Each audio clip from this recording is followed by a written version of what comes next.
afternoon, hello and welcome. You're with your stocks. I'm Samira Abdi. With me is Nigel D'Souza for the market.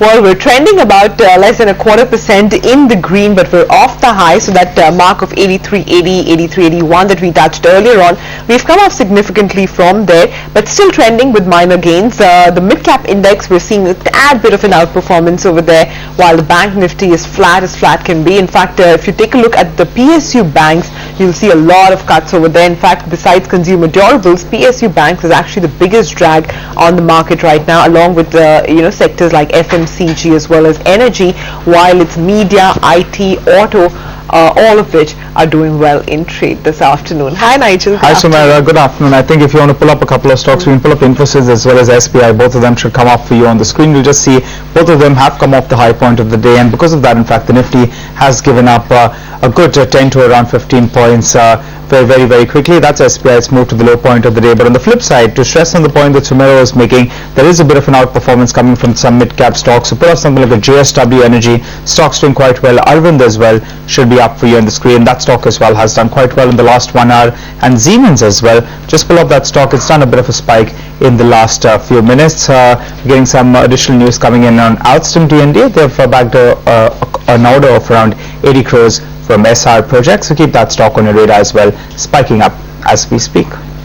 Alright, so let's get started then with your stocks and begin answering the queries sent in by our viewers. Mayuresh Joshi of Angel Broking joins in as our guest to answer all our stock queries, and we have Hemant Rastagi of Wise Invest Advisors, who's a personal finance expert this afternoon. Gentlemen, good afternoon to both of you. Our first query is with us already. We have Karishma Bloch, who writes to us from Rajkot, and she says she wants to know if it's the right time to be investing in Tata Motors. She says that she already holds shares in Tata Steel. Okay, so Mayuresh, both Tata Steel as well as Tata Motors, I mean, this year it's just not been a great year for the Tata stocks. So what's your recommendation given the kind of correction that these stocks have had? Is it a good buying opportunity?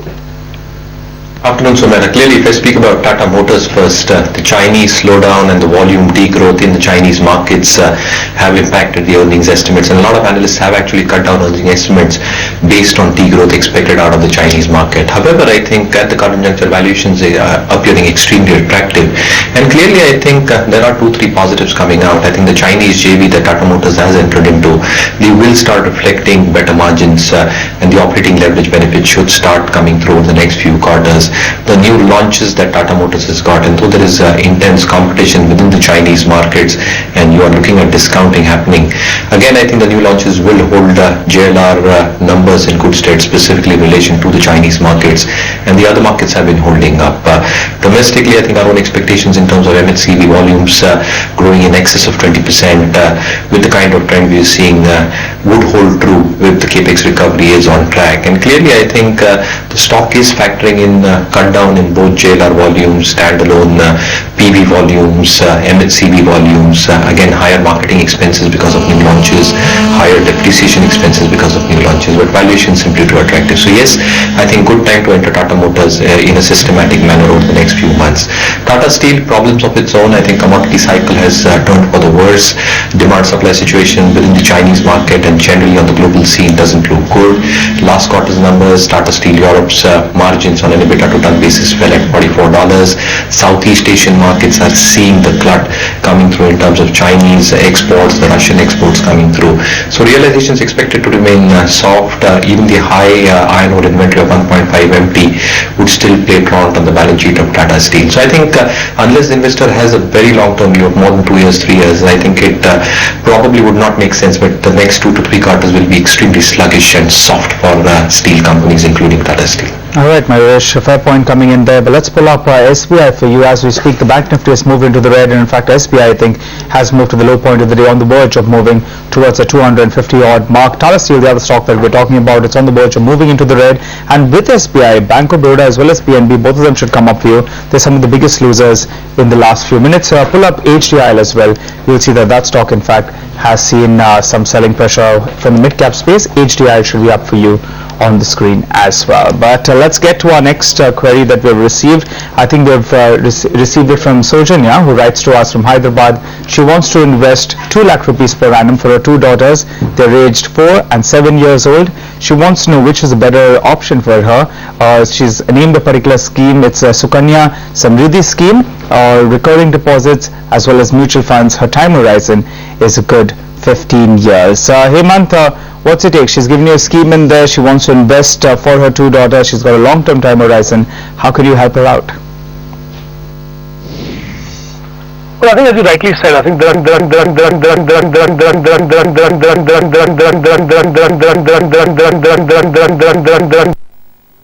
this is a goal which generally requires one to create a large corpus. So keeping these two factors in mind, my recommendation would be that she should opt for investing in well diversified equity fund. The other 2 options that she had mentioned, one is Sukanya Samriddhi and recurring deposit. Advantage of investing in those is that you get fixed return, guaranteed return. But when you're investing for 15 years, your focus has to be investing in an option where you can beat inflation. I'm afraid with these 2 options she's going to struggle to do that. So as I said, my recommendation is that she should go for a well diversified equity fund. Ideally one should be investing through SIP. Since she's talked about investing in lump sum money, okay, even if she's investing for 15 years every year, lump sum also is alright, but if she can back it up with some kind of regular investment, she can do that. Other option for her is to look at an option like systematic transfer plan, where the lump sum money can be invested in ultra short term fund, and from there every month it can be moved into an equity fund. 2-3 funds I'm recommending for her for this kind of time horizon. One is Franklin India Prima Plus, Kotak Select Focus, and the third is Reliance Equity Opportunity. A good mix of large and mid cap, apt combination for a time horizon of 15 years. Alright, Hemant, thanks very much for that advice. Up next, we have a query coming in from Pramila Ratia, who calls in from Pune. Hi Pramila, how can we help you? Hi. Hi, go ahead. I have SR Oil 750 shares at the rate of rupees 101. Okay. And my second question is, should I buy MRPL? Okay, no, first tell me about SR Oil. Do you want to, do you need the money? Are you okay with holding it? What kind of advice are you looking for? No, we are okay with that shares. I don't want to sell, but I want to consult. Okay, you want to know basically how much higher it can head.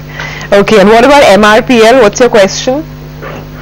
I want to buy MRPL. Should I buy now or? Okay. मैं रुक ठीक है. Okay, Mayuresh, 2 questions from her end. One is SR Oil, one is MRPL. So first on SR Oil, the stock has had a great year. It's had a great month as well. She's making nearly 70,000 in profit over there. Should she remain invested, book partial profits? And would MRPL also present a good buying opportunity for a retail investor? So clearly, somewhere on the SR Oil part, as a disclaimer, it's not under coverage, but as I see the stock and I track it, high debt levels clearly causing a dent in terms of how their cash flows are panning out. Gross debt close to 25,500 crores. If you look at the net debt, close to 20 to 23,500 crores. And clearly, I think the kind of valuations it's currently deriving at, I think it's factoring in a lot more.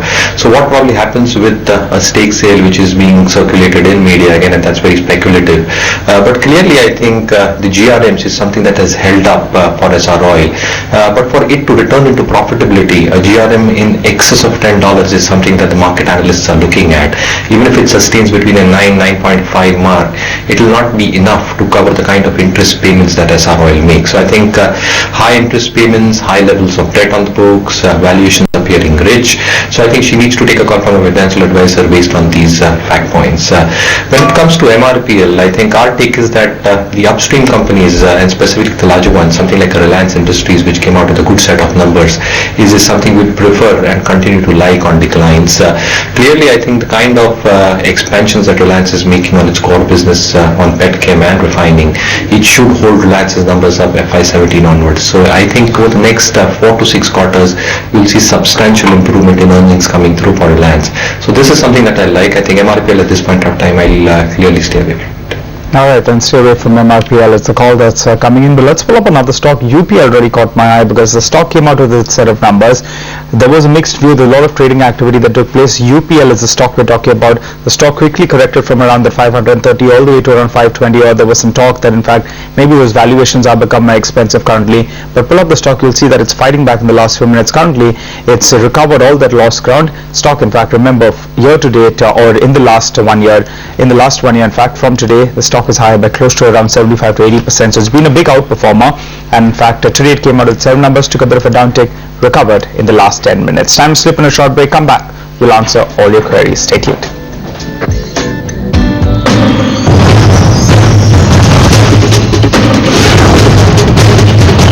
CNBC TV 18, celebrating 15 years of leadership.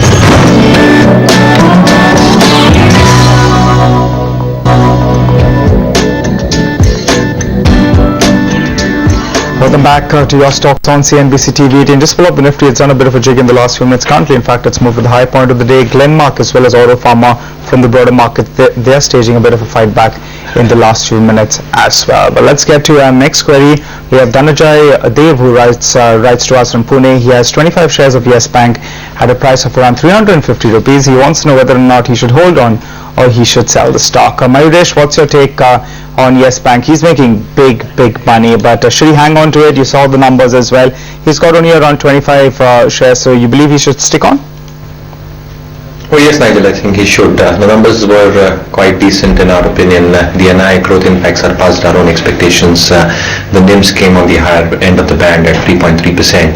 And again, I think if the management says true, and again, I think if the retail advances grow and the yield on those advances grow, the NIM should expand by another 10 to 15 pips over the next few quarters. Having said that, asset quality more or less has been maintained by the bank, and the kind of provisioning that it does in terms of PCR at 72% is quite substantial. So we're building credit costs in excess of 77 pips for the next few quarters, and that will probably entail that whatever softness happens in asset quality is more or less covered. So in our opinion, I think at the current valuations, the stock is still looking attractive. So yes, I think hold on. Our own target over the next 12 months stands at 993. Alright, up next we have Paul Devasi, who calls in from Mumbai. Hi Paul. Hello. Yeah, tell me. Hi, how can we help you? What's your question? I had purchased 15 gold ETF of HDFC around April 2013. Okay. So I just want to know whether I should hold for long term or sell it off. Okay, and what part of your portfolio is this gold ETF? I mean, is it a significant portion in amongst your investments? No, it is a small portion. It's a small portion. Okay. Hemant, it's Paul has got a small allocation to gold, but like the rest of us who've invested in gold perhaps earlier, he's making a bit of a loss there. But given that it's not huge, given the other investments that he has, should he just remain invested? Well, it's more, I think, irrespective of the fact whether it's a small holding or a large holding, I think to make a decision whether to hold on to this investment or not at this point in time, I think he needs to revisit the reason for which it was invested. On the face of it, it appears like it was an attempt to, take benefit of the rising prices at that point of time. So a lot of investors were investing in gold ETF and gold savings fund. If that indeed was the reason, then I think my recommendation would be, and if he can invest, still hold in for long term, which he said he can. Because when you are holding a small quantity, it's neither giving you diversification nor giving you the benefit of asset allocation. So it doesn't really make sense to continue with that. So my recommendation would be, since he's holding ETF of HDFC, he can look at another fund of equity fund. In fact, if he provided he can keep it for longer term, he can look at HDFC's mid-cap opportunity fund. I think that would be a better option rather than holding on to the gold at this point of time. Alright then, that's some valid advice coming in, but we're talking about Glenmark Pharma. In fact, there's a bit of a clarification that's coming out. Remember, Credit Suisse wasn't too happy this morning, and in fact they had they expected downside for this particular counter. They had low in comparison to estimates, but now in fact the company says that the US court decision has no material impact on the company, and that's why in fact we have seen that particular stock was recovering just in the last few minutes on the back of that clarification that's come in from the management, and it hit a low today of sub that 930 rupees. So I think the street was sensing there could be some kind of clarification coming in. Stock has recovered, moving higher, but from the frontliners as well, take a look at Lupin. It's recovered close to around 1% in the last 20 minutes. I think that stock is moving quite well, and Yes Bank on the back of its numbers has moved to the high point of the day. Stock sitting at around that 820 mark. But let's get to our next query. We have Rahul Kumar who calls us, and he has a query on JSW Steel that will be coming out with its set of numbers. Hi Rahul. Hello. Hi Rahul, how can we help you? Good afternoon, sir. Good afternoon. I'm having 800 shares of JSW Steel Okay. at the rate of 102. Okay. So I wanted to know, shall I book profits in it, and which stock can I switch over to? Alright, you bought it very long time ago. I think It was around 20 years back, 15 to 20 years back. Alright, so you're making good money. You're not being bothered by this price correction that we're seeing from around 1,300 to around 800. You're still making some money. But let's get an expert opinion coming in there. Mayuresh, lucky investor. Well, absolutely, and considering his buying price, he should hold on to JSW Steel, though I think we are going through a commodity down cycle, and clearly that's getting reflected in terms of how the realizations are panning out, lower volume growth happening for most steel companies, JSW Steel not excluded. So again, I think the numbers are not going to be encouraging. As I said, for Tata Steel, even for JSW Steel, the high iron ore cost inventory is still going to play truant on the balance sheet for the next couple of quarters. It's only second half of this financial year that you might see some amount of recovery, and the fall in prices might actually start getting reflected in a better way onto the EBITDA margins of these companies.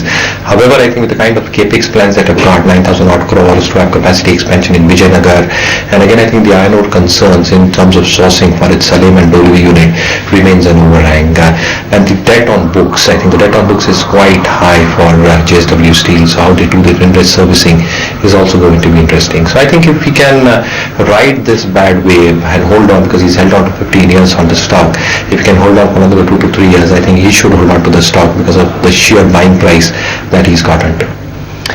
Alright, on that note, it's time for us to take a very quick break. We'll come back in a bit. Our two experts are with us, and we'll continue answering all your queries once we're back. Stay tuned.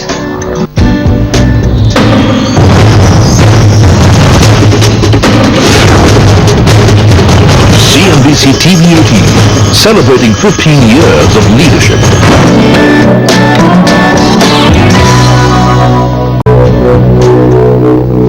Welcome back to your stocks. Things looking quite good for the Nifty, holding on with some gains currently at around 28 points higher, and L&T is the stock that should come up for you. It's holding strong. It's holding with a gain of around 2% approximately.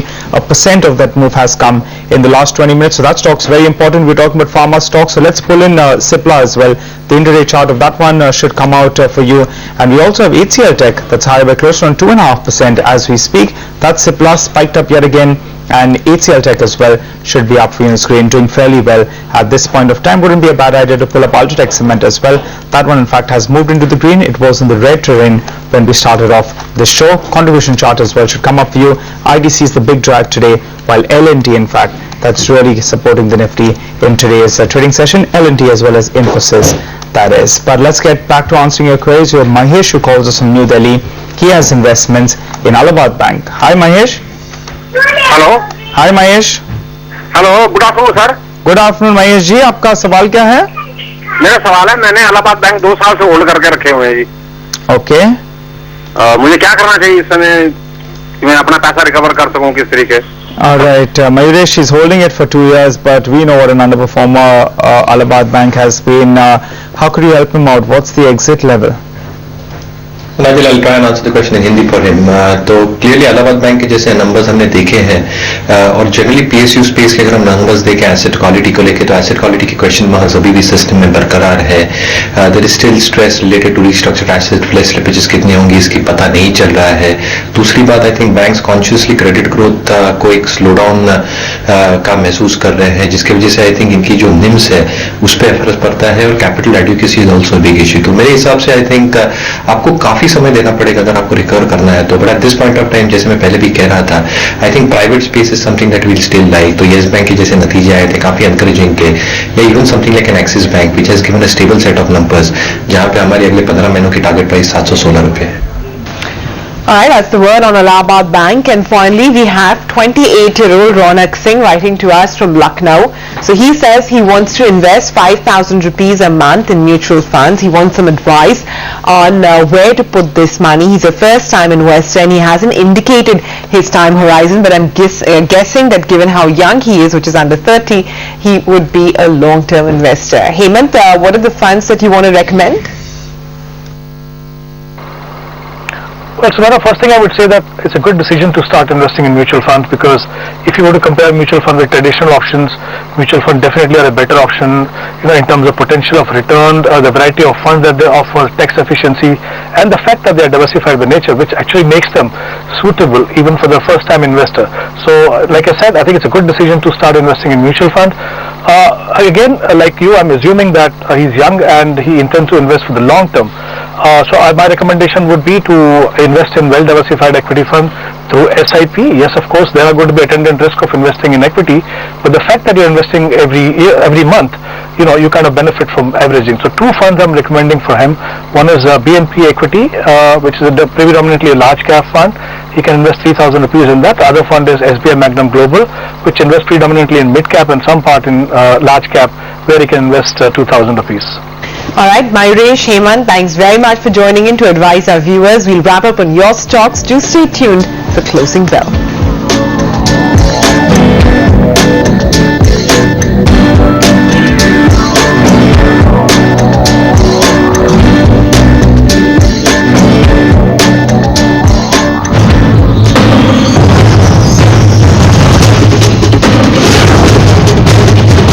CNBC TV 18, celebrating 15 years of leadership.